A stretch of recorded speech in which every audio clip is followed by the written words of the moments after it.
ભૂમિદૃશ્ય વિશે જો પૂછાયેલું હોય ફક્ત 2 માર્કમાં તો પછી 4-5 પોઈન્ટ થવું જોઈએ. જેવા કે સમજાવું. ભૂમિ આકારો દ્વારા અનેક ભૂમિદૃશ્યનું સર્જન જોવા મળે છે. દાખલા તરીકે હિમાલય પર્વત એ ભૂમિ આકાર છે.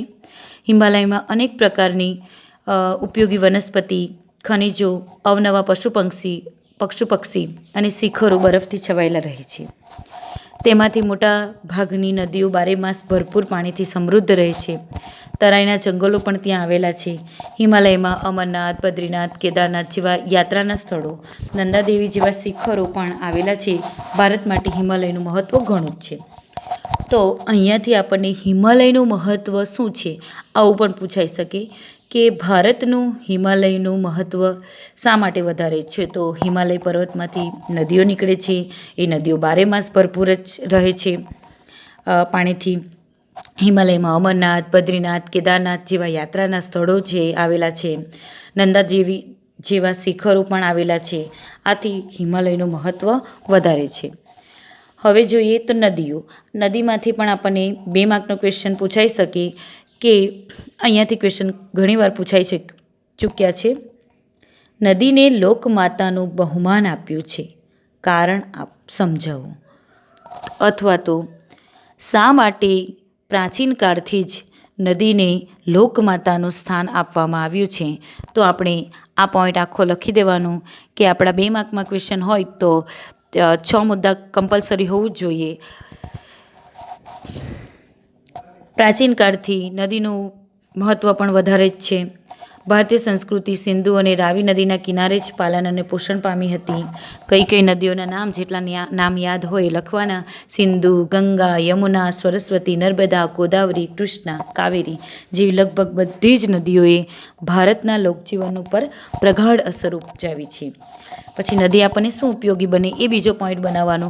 પીવાનું પાણી, વપરાશનું પાણી, સિંચાઈ માટે, વીજળી માટે, ખેતી માટે, જળમાર્ગ માટે જેવી આપણી મહત્ત્વની જરૂરિયાતો સંતોષવામાં કોનું સ્થાન વધારે છે આગળ પડતું?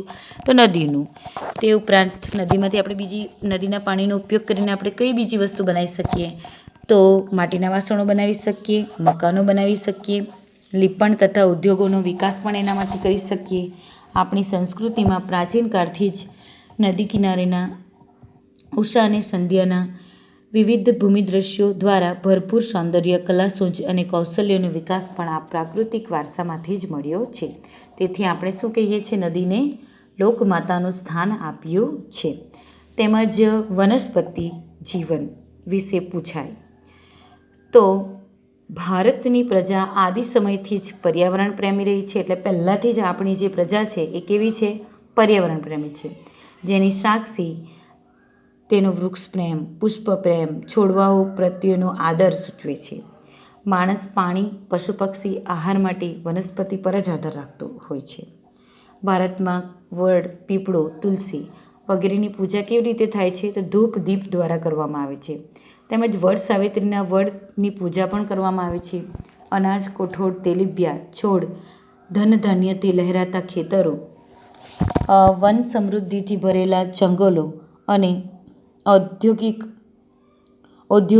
ઔષધિઓ માટે ઉપયોગી છોડવાઓએ પણ આપણા જીવનને પ્રાચીન કાળથી જ સમૃદ્ધ બનાવ્યું છે. હરડે, આંબળા, બહેડા, કુંવરપાઠું, અરડુસી, લીમડો વગેરે ઔષધિઓએ તથા મોગરો, ગુલાબ, કમળ, ડમરો, સૂરજમુખી, ચંપો, જુઈ વગેરે જેવા પુષ્પોએ પણ માનવ જીવન પર ખૂબ જ અસર કરી છે સુંદર રીતે. આમ વનસ્પતિમાં આવી શકે. તેમજ વન્યજીવન વિશે પ્રાચીન સમયથી ભારત દેશ પ્રાકૃતિક પ્રેમી હોવાની સાથે સાથે પ્રાણી પ્રેમી પણ રહ્યો છે. પ્રાણીઓના નામ: વાઘ, સિંહ, હાથી, ગેંડો, શિયાળ, રીંછ, હરણ, રોઝ, સાબર, સસલા, અજગર, સાપ, નાગ, નોળિયા, ઘો, સાહુડી જેવા અનેક જીવો જોવા મળે છે. વિશ્વમાં એશિયાઈ સિંહો માત્ર ગુજરાતના ગીરના જંગલોમાં જોવા મળે છે. આપણી ધાર્મિક માન્યતાઓમાં પણ લોકોએ કેટલાક વન્યજીવોને વાઘ, મોર, મગર, ગરુડ વગેરે દેવદેવીઓના જે વાહન છે એને સ્થાન આપ્યું છે. દેવદેવીઓના વાહનમાં પણ એને સ્થાન આપ્યું છે આ પ્રાણીઓને. આપણી રાષ્ટ્ર મુદ્રામાં પણ 4 સિંહોની જે આકૃતિ છે એ 4 સિંહ, ઘોડો, હાથી તથા બળદની આકૃતિ મૂકીને તેનું મૂલ્ય આંક્યું છે. વળી આ વન્યજીવોની રક્ષા માટે અભયારણ્યો બનાવી તેમના જીવનની સુરક્ષા માટે પણ કાયદા ઘડેલા છે. તો મિત્રો ફરી એકવાર ચર્ચા કરી લઈએ તો આ જે ટૂંકા પોઈન્ટ છે, વન્યજીવ, વનસ્પતિ, નદીઓ અને ભૂમિ દ્રશ્યો, આ તમને 2 માર્કમાં પણ પૂછાઈ શકે અંદરથી, અથવા તો લોંગ ક્વેશ્ચનમાં આખો ક્વેશ્ચન પણ આવી શકે. પ્રાકૃતિક વારસાનો અર્થ સમજાવે, ભારતના પ્રાકૃતિક વારસામાં સમાવેશ થતી બાબતો જણાવો. તો સમાવેશ થતી બાબતો આવે તો એ સમયે તમારે ભૂમિ દ્રશ્યો, નદીઓ, વનસ્પતિ અને વન્યજીવોના બધાનો સમાવેશ કરીને તમારે ક્વેશ્ચનનો આન્સર લખવાનો રહેશે. તમે મુદ્દા પાડીને ક્વેશ્ચનનો આન્સર લખો તો વધારે સારું. ભૂમિ દ્રશ્યનો મુદ્દો પાડો અને ભૂમિ દ્રશ્યમાં 4 પોઈન્ટ લખો, નદીનો મુદ્દો પાડીને 4 પોઈન્ટ લખો, વનસ્પતિ જીવનનો મુદ્દો પાડીને 4 પોઈન્ટ લખો, તેમજ વન્યજીવનનો મુદ્દો પાડીને 4 પોઈન્ટ લખો. તેમજ પહેલાં શરૂઆતમાં પ્રાકૃતિક વારસાનો અર્થ બતાવવો જ પડે. જો તમે અર્થ પૂછેલો હોય અને અર્થ જો ન લખે તો તમારો માર્ક કટ થશે અહીંયા આગળ. એટલે એવી રીતે ક્વેશ્ચન લખવાનો રહેશે. હવે આપણે આગળ વધીએ તો આગળ જોઈએ તો અહીંયા આગળથી પણ બોર્ડ એક્ઝામમાં ઘણીવાર ક્વેશ્ચન પૂછાઈ ચૂક્યો છે કે ભારતનો સાંસ્કૃતિક વારસો નો ખ્યાલ આપો. તો ભારતના સાંસ્કૃતિક વારસાનો જ્યારે ખ્યાલ આપો આવો ક્વેશ્ચન પૂછાય તો તે સમયે આપણે કયા પોઈન્ટ લખવા જોઈએ. તો ભારતે જગતને વિવિધતાપૂર્ણ અને સમૃદ્ધિનો વારસો આપ્યો છે. હવે સમૃદ્ધ એટલે કે આબાદ, સાંસ્કૃતિક વારસો એટલે માનવ સર્જિત વારસો.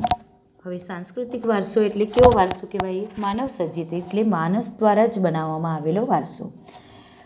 તો કેવી રીતે બનાવ્યો હશે? તો માનવીએ પોતાના કુને, બુદ્ધિ, ચાતુર્ય, આવડત અને કલા કૌશલ્ય દ્વારા કંઈક પ્રાપ્ત કર્યું, કંઈક સર્જન કર્યું, તેને સાંસ્કૃતિક વારસો કહેવામાં આવે છે. આર્યોથી શરૂ કરીએ, શકો, ક્ષત્રપ, કુષાણ, હુણ, ઈરાનીઓ, તુર્કી, આરબો, મુઘલ, પારસીઓ, અંગ્રેજો, આ બધી પ્રજા છે, ફ્રેન્ચો વગેરે જેવી વિવિધ જાતિ પ્રજાતિઓ ભારતમાં આવી. આ બધા વચ્ચે થયેલા આદાન પ્રદાનની ભારતીય સંસ્કૃતિ સમૃદ્ધ બની. હવે આ બધી પ્રજા ભારતમાં આવી અને આપણને કંઈક એ લોકોના દેશનું પણ કંઈક આપતી ગઈ અને આપણા દેશમાંથી કંઈક લેતી ગઈ. તો આ પ્રક્રિયા કેવી થઈ ગઈ? આદાન પ્રદાનની. આપણને કંઈ આપ્યું એના કારણે આપણે પણ એનાથી વિકાસ કર્યો અને આપણા પરથી કંઈ લઈ ગઈ તો એ દેશનો પણ વિકાસ થયો. આમ આદાન પ્રદાનની જે પ્રક્રિયા છે એના કારણે આપણો સાંસ્કૃતિક વારસો કેવો બની ગયો? એકદમ સમૃદ્ધ બની ગયો. પ્રાગ ઐતિહાસિક સમયથી જ ભારતે વિશ્વની પ્રજાને સાંસ્કૃતિક વારસાની ઘણી બધી બાબતોની ભેટ આપી છે. ઉદાહરણ તરીકે જોઈએ તો શિલ્પ સ્થાપત્યની કલા આશરે 5000 વર્ષ જેટલી પ્રાચીન છે, જેમાં સિંધુ ખીણની સંસ્કૃતિના પુરાતન અવશેષો ગણી શકાય, જેમ કે તેમાંથી મળી આવેલ દેવદેવીઓની પ્રતિમાઓ. હવે ત્યાં જ શોધખોળ થયું તો શું મળી આવ્યું? તો દેવ અને દેવીઓની પ્રતિમાઓ મળી આવી. પ્રતિમાઓ એટલે કે મૂર્તિઓ મળી આવી. માનવ શિલ્પો, પશુઓ તથા રમકડા તેમજ દાઢીવાળા પુરુષોની શિલ્પ અને નર્તકીઓની મૂર્તિ. આ રીતે દાઢીવાળા પુરુષના શિલ્પ પણ મળી આવ્યા. આપણે આપણા સાંસ્કૃતિક વારસા પ્રત્યે સ્વાભિમાન અને ગૌરવની લાગણી જન્મે છે. આ બધું આપણને જ્યારે મળ્યું ત્યારે આપણને સ્વાભિમાન, ગર્વ થાય છે કે આપણી સંસ્કૃતિને જોઈને. આ જ ક્રમમાં મૌર્ય યુગની ઊંધા કમળની આકૃતિ ઉપર સિંહ અને વૃષભનું શિલ્પ, બુદ્ધની પ્રજ્ઞા પારમિતાનું શિલ્પ, સારનાથની ધર્મચક્ર, પ્રવર્તનવાળી મહાત્મા ગૌતમ બુદ્ધની પ્રતિમા અને તે પછીના કાલખંડની જૈન તીર્થંકરોની પ્રતિમાઓ, રાષ્ટ્રકૂટ રાજાઓના સમયની ઇલોરાની ગુફાઓ નિહાળતા આપણે આપણા સાંસ્કૃતિક વારસા પ્રત્યે આદર અને ગર્વ અનુભવીએ છીએ. તો આપણને શું મળ્યું કે જેના કારણે આપણે ગર્વ અનુભવીએ છીએ? તો જે મૌર્ય યુગમાં ઊંધા કમળની આકૃતિ, સિંહ અને વૃષભનું જે શિલ્પ મળી આવ્યું, તેમજ બુદ્ધની પ્રજ્ઞા પારમિતાનું શિલ્પ, સારનાથની ધર્મચક્ર, પ્રવર્તનવાળી મહાત્મા ગૌતમ બુદ્ધની જે પ્રતિમા મળી આવ્યું, કાલખંડની જૈન તીર્થકરની જે પ્રતિમા મળી આવી, જે રાજાઓ હતા, રાષ્ટ્રકૂટના સમયના રાજાઓ હતા, એમના સમયમાં એલોરાની ગુફા જે પ્રાપ્ત થઈ, એમ આપણે આ બધું જોઈને ગૌરવ અનુભવીએ છીએ. આમ આપણા સાંસ્કૃતિક વારસામાં બીજું બધું જોઈએ તો મંદિરો, શિલાલેખો, સ્તૂપો, વિહારો, ચેત્યો, મકબરા, મસ્જિદો, કિલ્લાઓ, ગુંબજો, રાજમહેલ, દરવાજા, ઇમારતો, ઉત્ખનન કરેલા સ્થળો, ઉત્ખનન કરેલા એટલે ખોદકામ કરીને જે સ્થળો એ આ બધું પ્રાપ્ત થયેલું એવા ઐતિહાસિક સ્મારકોનો સમાવેશ પણ કરી શકાય.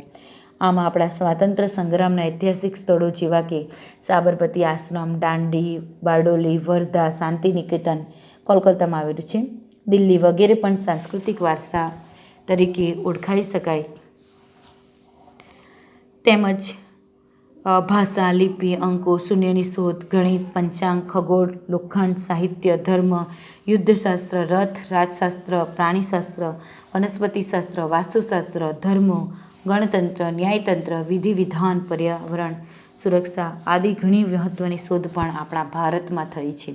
તો ભારતનો સાંસ્કૃતિક વારસોમાં આપણે શું લખવાનું, તો જે પણ શોધખોળો થયેલી હતી એના વિશે લખવાનું, અને આપણો સાંસ્કૃતિક વારસો કેટલો પ્રાચીન છે 5000 વર્ષ જેટલો પ્રાચીન છે એ પોઈન્ટ ખાસ આવવું જોઈએ. આમ કઈ કઈ પ્રજા ભારતમાં આવી અને આદાન પ્રદાનની જે પ્રક્રિયા થઈ અને આપણા દેશમાં જે સમૃદ્ધિ થઈ એના વિકાસ વિશે આપણું લખીએ એટલે આપણો ભારતનો સાંસ્કૃતિક વારસા વિશે આપણને ખ્યાલ આવશે. તેમજ આગળ વધીએ તો ગુજરાતનો સાંસ્કૃતિક વારસો જ્યારે આવે તો એ સમયે આપણે કયા કયા પોઈન્ટ લખવાના રહેશે. તો ગુજરાતનો સાંસ્કૃતિક વારસા વિશે તમે ઘણા માહિતગાર છો. આ ક્વેશ્ચન એકદમ ઇઝી છે. તો આપણા ગુજરાતમાં શું શું આવેલું છે, તો સાંસ્કૃતિક, પૌરાણિક અને પુરાતત્વ મહત્ત્વ ધરાવતા સ્થળોમાં લોથલ, રંગપુર, ધોળાવીરા, રોજડી વગેરે મુખ્ય છે. તેમાં શું વધારે મુખ્ય છે, તો વડનગરનું કીર્તિ તોરણ, જૂનાગઢમાં આવેલો સમ્રાટ અશોકનો શિલાલેખ, મોઢેરાનું સૂર્ય મંદિર, ચાંપાનેરનો દરવાજો, સિદ્ધપુરનું રુદ્રમહાલ, વિરમગામનું મુનસર તળાવ, અમદાવાદની જામા મસ્જિદ, ઝૂલતા મિનારા, સીદી સૈયદની ચાળી, હરદિસિંહના દેહરા, પાટણનું સહસ્ત્રલિંગ તળાવ, વડોદરાના રાજમહેલ, જૂનાગઢનો મહાબતખાનનો મકબરો, નવસારીની પારસી અગિયારી વગેરે ઐતિહાસિક મહત્ત્વ ધરાવતા જોવાલાયક સ્થળો છે. ધાર્મિક મહત્ત્વ ધરાવતા સ્થાનોમાં દ્વારકાનું દ્વારકાધીશ મંદિર અને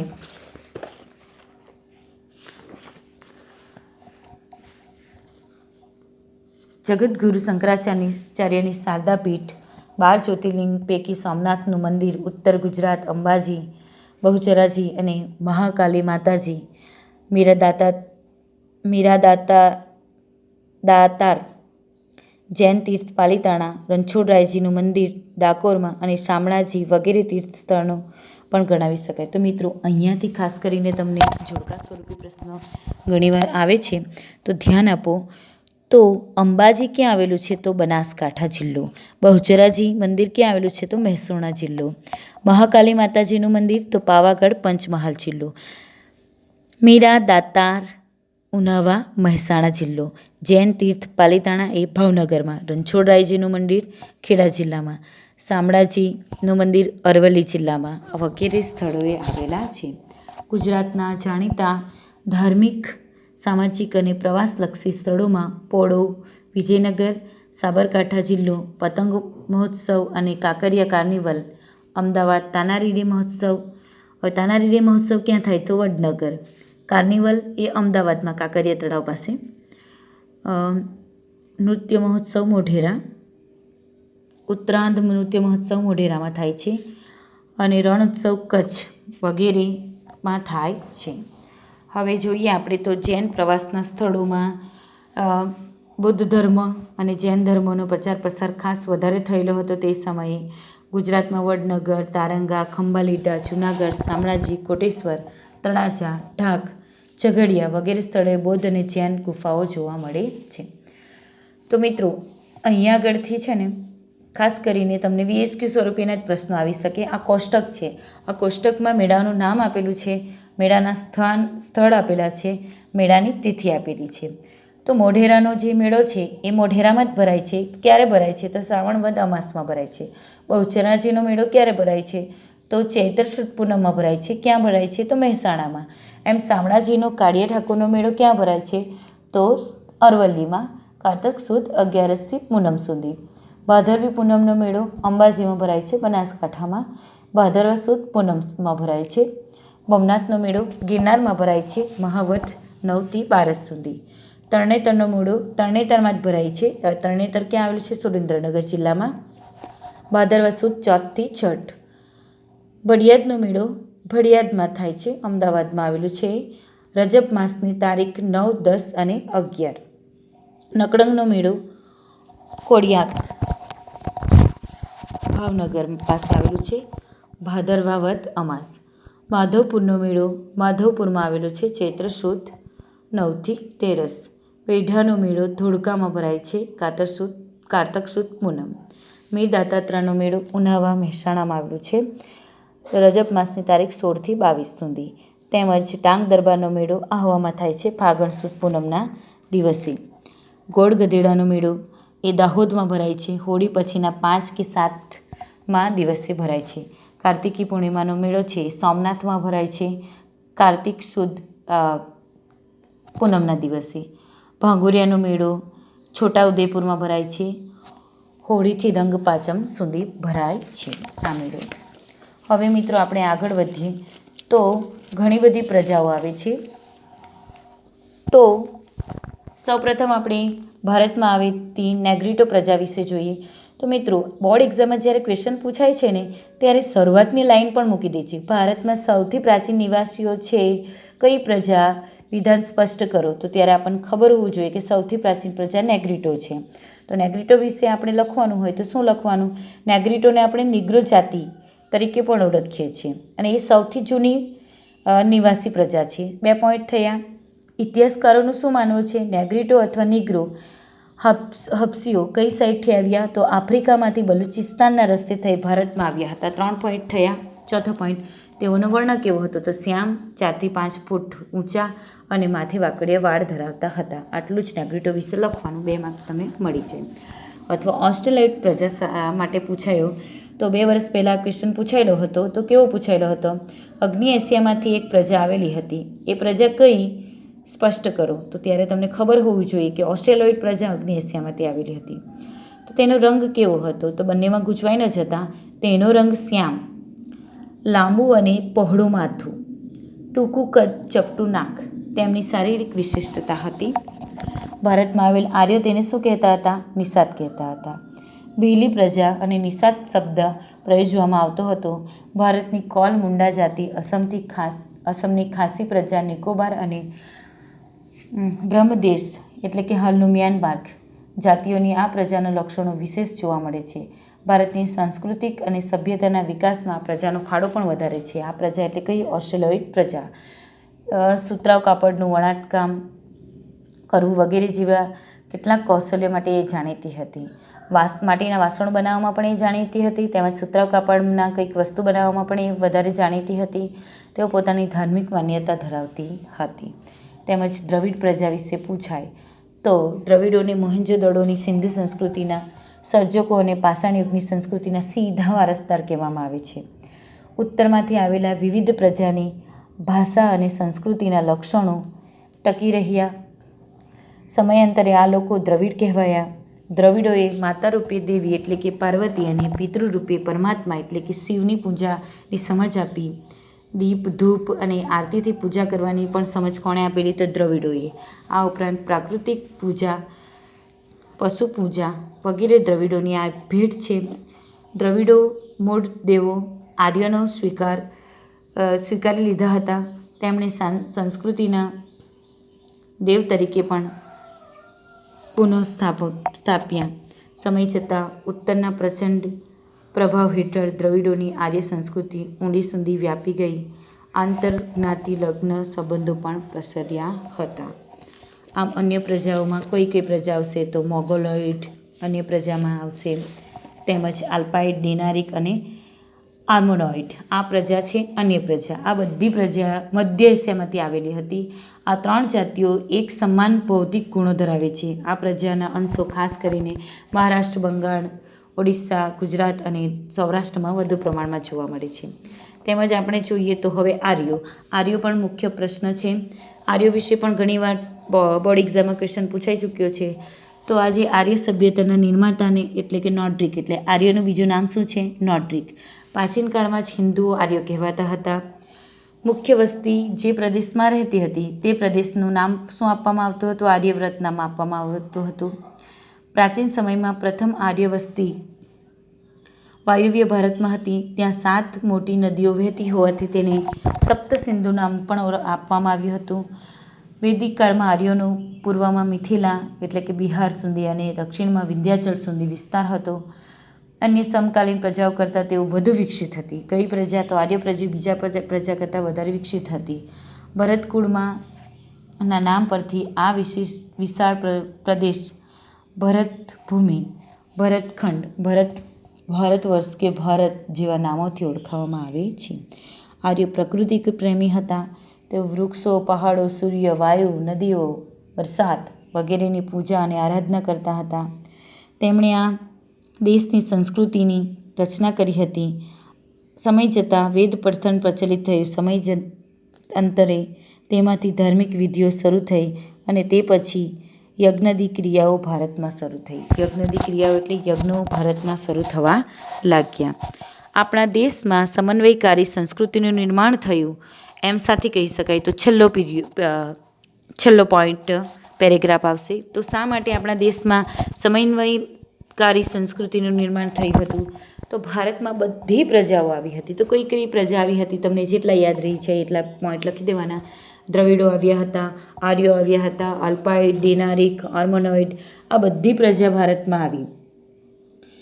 એક સમન્વય સંસ્કૃતિનું એના કારણે સર્જન થયું. સમય અંતર એટલે કે જેમ જેમ સમય જતો ગયો ભારતમાં આવીને વસેલી આ બધી જાતિઓ વચ્ચે લગ્ન સંબંધો દ્વારા પ્રજાનું સંમિશ્રણ થતું ગયું. બધાની એક વિશિષ્ટ રહેણી કહેણી હતી. અનેક ભાષાઓ, વિચાર, ધાર્મિક માન્યતાઓ પણ સમન્વય થયો ગયો.